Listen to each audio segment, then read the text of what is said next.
जीव जगत में विविधता। इसमें 4 अध्याय हैं। अध्याय 1 जीव जगत, अध्याय 2 जीव जगत का वर्गीकरण, अध्याय 3 वनस्पति जगत और अध्याय 4 प्राणी जगत। आइए इसकी शुरुआत करते हैं। जीव जगत में विविधता। जीव विज्ञान सभी प्रकार के जीवन रचना एवं जैव प्रक्रमों का विज्ञान है। जीव जगत कौतूहल जैव विविधताओं से परिपूर्ण है। आदि मानव आसानी पूर्वक निर्जीव पदार्थ एवं सजीवों के बीच अंतर कर सकता था। आदि मानव ने कुछ एक निर्जीव पदार्थों जैसे वायु, समुद्र, आग आदि तथा कुछ सजीव प्राणियों एवं पौधों में भेद किया था। इन सभी प्रकार के जीवित एवं जीव विहीन स्वरूप में उन्होंने जो सर्वसामान्य विशेषताएं पाईं, वे उनके द्वारा भय या दूर भागने के भाव पर आधारित थी। सजीवों का वर्णन, जिसमें मानव भी शामिल था, मानव इतिहास में काफी बाद में प्रारंभ हुआ। जो समाज जीव विज्ञान की दृष्टि से मानवोद्भव विज्ञान में संलग्न थे, वे जैव वैज्ञानिक ज्ञान में सीमित प्रगति दर्ज कर सके। जीव स्वरूप के वर्गीकी विज्ञान एवं स्मारकीय विवरण ने विस्तृत पहचान प्रणाली, नाम पद्धति तथा वर्गीकरण पद्धति की आवश्यकता प्रदान की है। इस प्रकार के अध्ययनों का सबसे बड़ा प्रचक्रण सजीवों द्वारा ऊर्ध्वाधर एवं क्षैतिज दोनों ही समानताओं की भागीदारी को मान्यता देना था।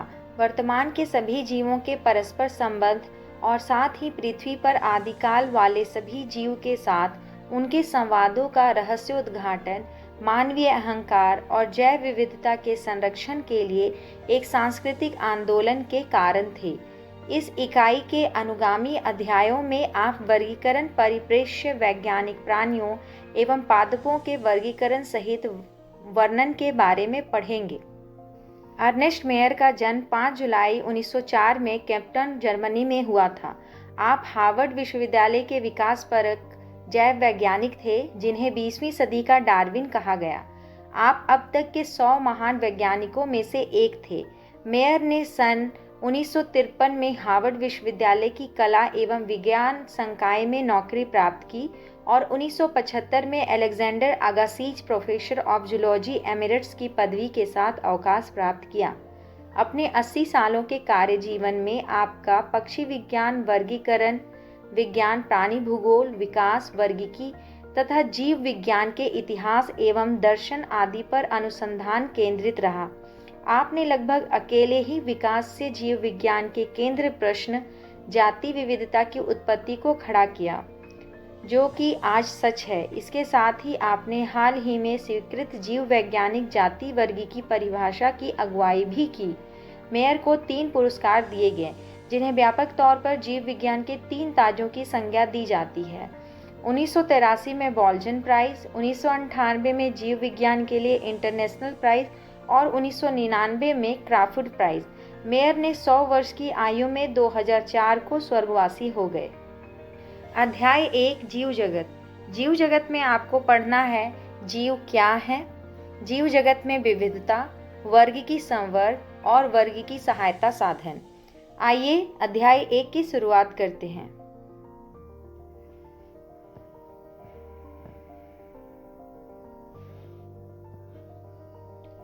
सभी जीव वृद्धि करते हैं। जीवों के भार तथा संख्या में वृद्धि होना, ये दोनों वृद्धि के द्वियुग्मी अभिलक्षण हैं। बहुकोशिक जीव कोशिका विभाजन द्वारा वृद्धि करते हैं। पौधों में यह वृद्धि जीवन पर्यंत कोशिका विभाजन द्वारा संपन्न होती रहती है। प्राणियों में यह वृद्धि कुछ आयु तक होती है, लेकिन कोशिका विभाजन विशिष्ट ऊतकों में होता है, ताकि विलुप्त कोशिकाओं के स्थान पर नई कोशिकाएं आ सके। एक कोशिक जीव भी कोशिका विभाजन द्वारा वृद्धि करते हैं। बड़ी सरलता से कोई भी इसे पात्रे संवर्धन में सूक्ष्मदर्शी से देखकर कोशिकाओं की संख्या गिन सकता है। अधिकांश उच्च कोटि के प्राणियों तथा पादपों में वृद्धि तथा जनन पारस्परिक विशिष्ट घटनाएं हैं। हमें याद रखना चाहिए कि जीव के भार में वृद्धि होने को भी वृद्धि समझा जाता है। यदि हम भार को वृद्धि का अभिलक्षण मानते हैं, तो निर्जीवों के भार में भी वृद्धि होती है। पर्वत, गोलाश्म तथा रेत के टीले भी वृद्धि करते हैं, लेकिन निर्जीवों में इस प्रकार की वृद्धि उनकी सतह पर पदार्थों के एकत्र होने के कारण होती है। जीवों में यह वृद्धि अंदर की ओर से होती है, इसलिए वृद्धि को जीवों का एक विशिष्ट गुण नहीं मान सकते हैं। जीवों में यह लक्षण जिन परिस्थितियों में परिलक्षित होता है, उनका विवेचना करके ही यह समझना चाहिए कि यह जीव तंत्र के लक्षण हैं। इस प्रकार जनन भी जीवों का अभिलक्षण है। वृद्धि के संदर्भ में इस तथ्य की व्याख्या हो जाती है। बहुकोशिक जीवों में जनन का अर्थ अपनी संतति उत्पन्न करना है, जिसके अभिलक्षण लगभग उसे अपने माता पिता से मिलते हैं। निर्विवाद रूप से हम लैंगिक जनन के विषय में चर्चा कर रहे हैं।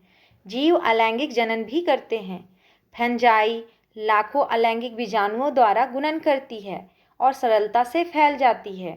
निम्न कोटि के जीवों जैसे कि एस्ट हाइड्रा में मुकुलन द्वारा जनन होता है।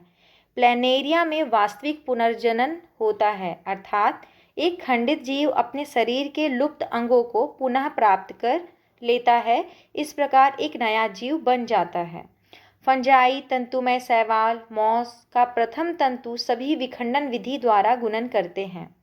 जब हम एक कोश के जीवों जैसे जीवाणु, एक कोश के शैवाल तथा अमीबा के विषय में चर्चा करते हैं, तब जनन की वृद्धि पर्यायवाची है, अर्थात कोशिकाओं की संख्या में वृद्धि होती है।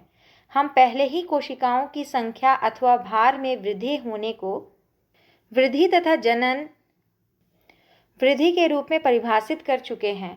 अब तक हमने देखा है कि एक कोशिक जीवों में वृद्धि तथा जनन इन दोनों शब्दों के उपयोग के विषय में सुस्पष्ट नहीं है। कुछ ऐसे भी जीव हैं जो जनन नहीं करते, जैसे कि खच्चर, बांध्य कामगार मधुमक्खी, अनुर्वर मानव युगल आदि। इस प्रकार जनन भी जीवों का समग्र विशिष्ट लक्षण नहीं हो सकता है। यद्यपि कोई भी निर्जीव वस्तु जनन अथवा अपनी प्रतिलिपि बनाने में अक्षम है। जीवों का दूसरा लक्षण उपापचयन है। सभी जीव रसायनों से बने होते हैं।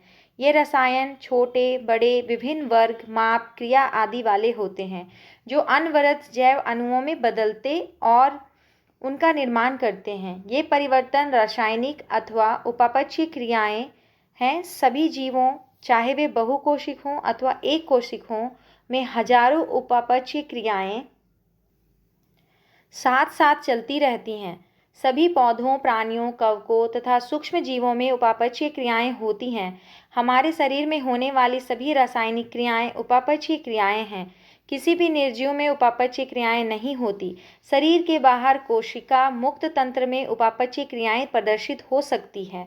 जीव के शरीर से बाहर परखनली में की गई उपापचयी क्रियाएं ना तो जैव हैं और ना ही निर्जीव हैं। अतः उपापचयी क्रियाएं निरापवाद जीवों के विशिष्ट गुण के रूप में परिभाषित हैं, जबकि पात्रे में एकाकी उपापचयी क्रियाएं जैविक नहीं हैं, यद्यपि ये निश्चित ही जीवित क्रियाएं हैं।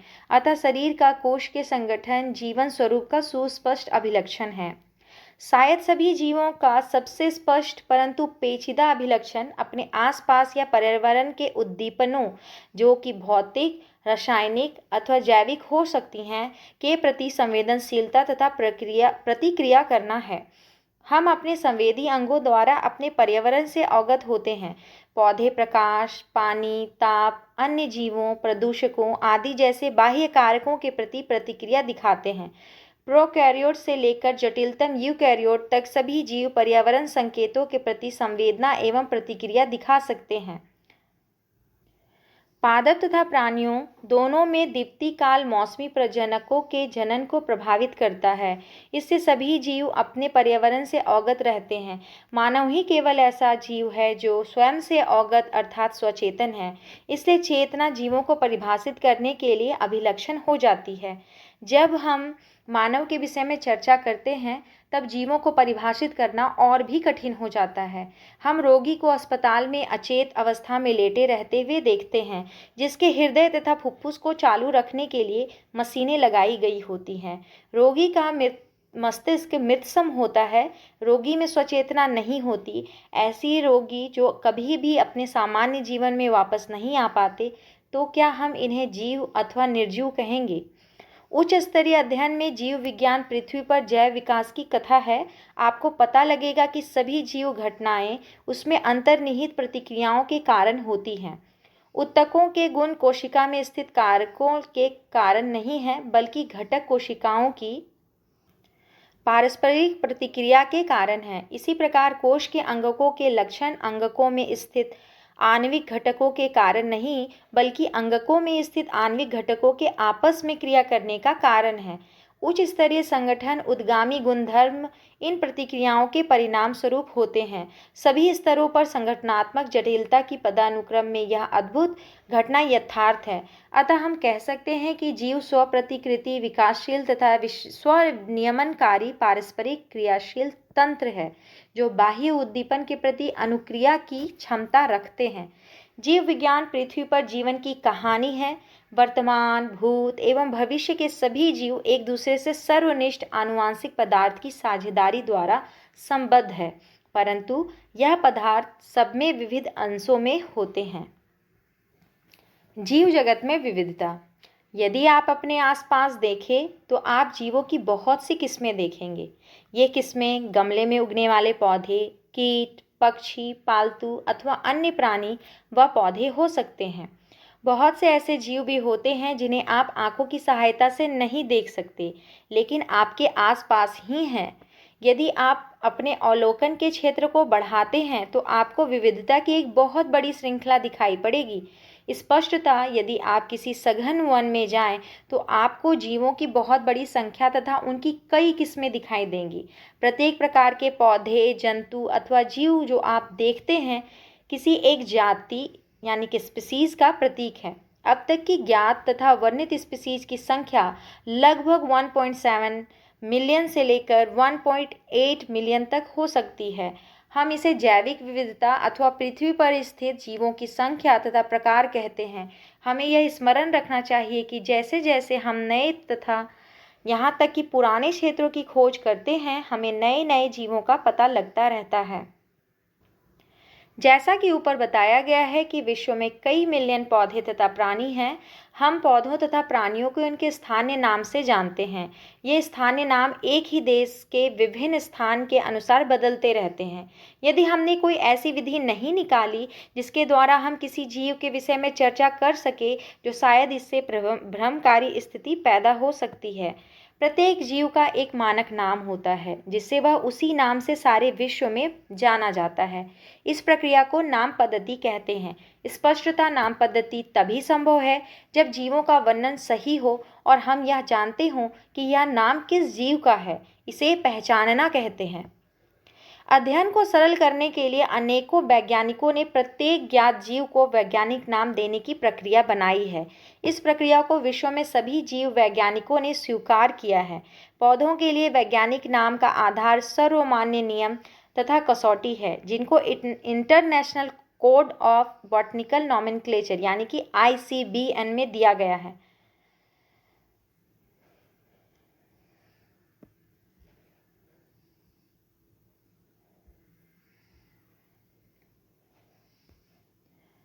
आप पूछ सकते हैं कि प्राणियों का नामकरण कैसे किया जाता है।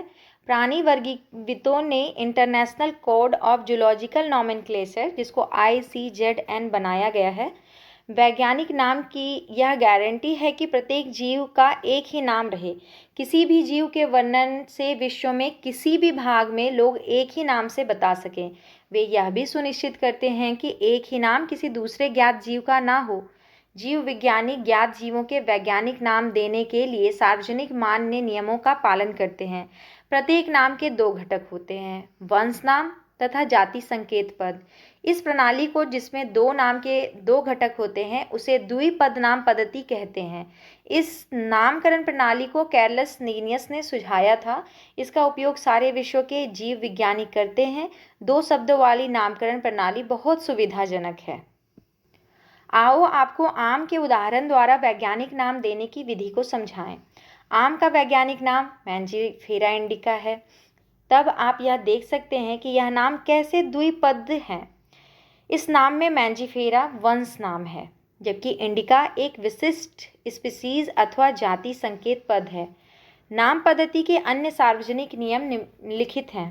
पहला, जैविक नाम प्रायः लैटिन भाषा में होते हैं और तिरछे अक्षरों में लिखे जाते हैं।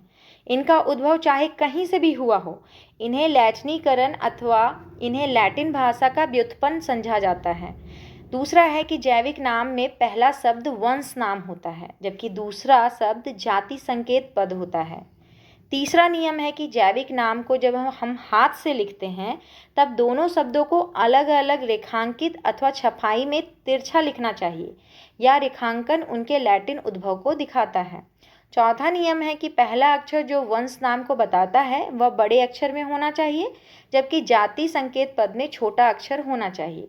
मैंजीफेरा इंडिका के उदाहरण से इसकी व्याख्या कर सकते हैं।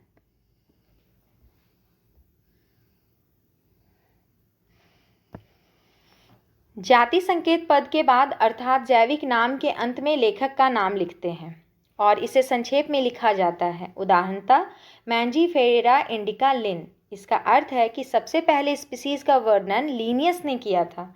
यद्यपि सभी जीवों का अध्ययन करना लगभग असंभव है, इसलिए ऐसी युक्ति बनाने की आवश्यकता है जो इसे संभव कर सके। इस प्रक्रिया को वर्गीकरण कहते हैं। वर्गीकरण वह प्रक्रिया है जिसमें कुछ सरलता से दृश्य गुणों के आधार पर सुविधाजनक वर्ग में वर्गीकृत किया जा सके। उदाहरण के लिए हम पौधों अथवा प्राणियों और कुत्ता, बिल्ली अथवा कीट को सरलता से पहचान लेते हैं। जैसे ही हम इन शब्दों का उपयोग करते हैं उसी समय हमारे मस्तिष्क में इन जीवों के कुछ ऐसे गुण आ जाते हैं जिससे उनका उस वर्ग से संबंध होता है। जब आप कुत्ते के विषय में सोचते हो तो आपके मस्तिष्क में क्या प्रतिबिंब बनता है? स्पष्टतः आप कुत्ते को ही देखेंगे, ना कि बिल्ली को। अब यदि एल्सेशियन के विषय में सोचो तो हमें पता लगता है कि हम किसके विषय में चर्चा कर रहे हैं। इसी प्रकार मान लो हमें स्तनधारी कहना है तो आप ऐसे जंतु के विषय में सोचोगे जिसके बाह्य कान और शरीर पर बाल होते हैं। इसी प्रकार पौधों में यदि हम गेहूं के विषय में चर्चा करें तो हमारे मस्तिष्क में गेहूं का पौधा आ जाएगा।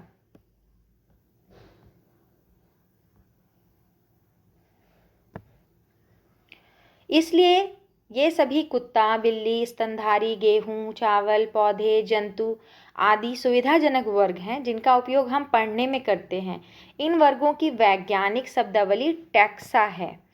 यहाँ आपको स्वीकार करना चाहिए कि टैक्सा विभिन्न स्तर पर सही वर्गों को बता सकता है।